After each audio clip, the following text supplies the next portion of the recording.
And for today's video, let's learn how to make sun-dried tomato vinaigrette dressing.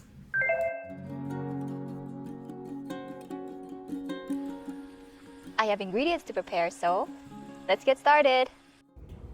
So let's make the sun-dried tomato vinaigrette.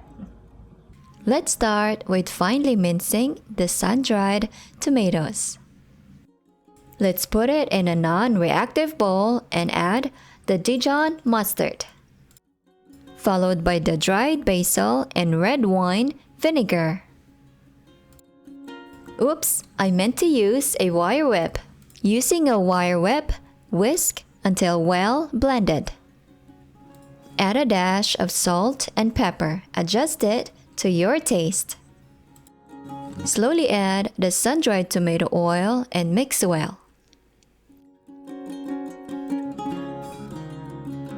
Whisk vigorously until fully incorporated. Let's go ahead and add the sugar and mix it until well blended.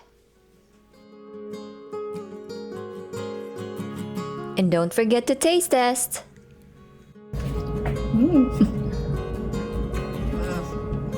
It's really good.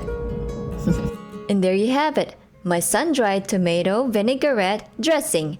Store in an airtight container and refrigerate for up to 3 days until ready to use. Enjoy!